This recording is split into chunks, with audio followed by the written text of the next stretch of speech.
Dead on the spot ang isang lalaki matapos ma-hit and run ng 2 beses sa Tondo, Maynila. Ang nahuli kam na aksidente sa unang balita live ni James Agustin. James!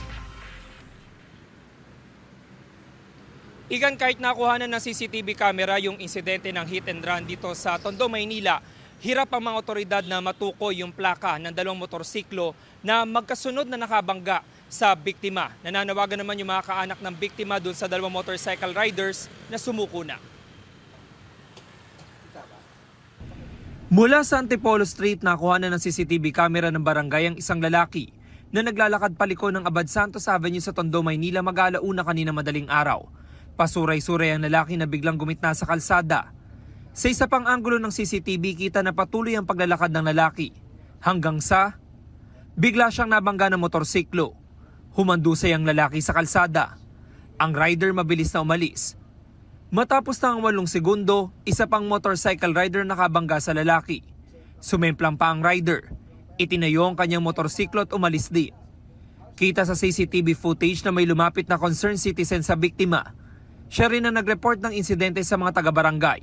Responde kami, dumating na rin yung mga medical unit, tapos hindi nila pinagalaw yung bangkay, tapos pinulsuan nila, which is sabi niya wala na daw pulso. Doon nila dineclare na parang dead on the spot na. Dead on the spot ang 36 anyos sa lalaki. Labis ang paghihinagpis ng kanyang mga kaanak. Ang pinangyarihan ng aksidente, halos 30 metro na lang mula sa bahay ng biktima.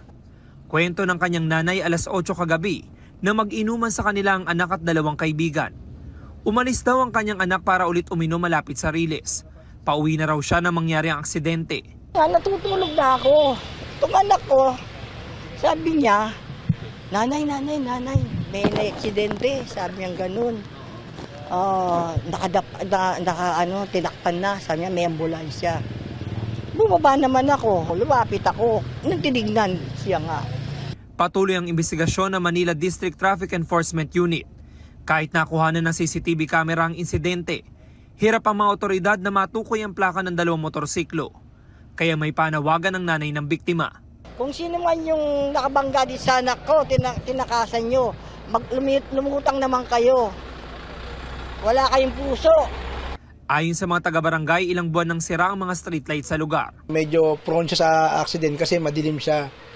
Recently, biglang hindi gumana na yung mga streetlight natin dyan.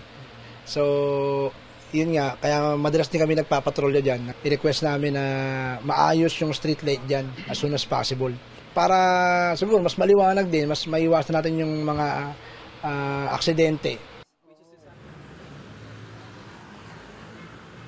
Samantala, Igan, inaalam pa ng mga otoridad kung may iba pang mga CCTV camera footage na posibleng nakahagip doon sa insidente, partikular doon sa plaka ng 2 motorsiklo dito sa kahabaan ng northbound lane ng Abad Santos Avenue.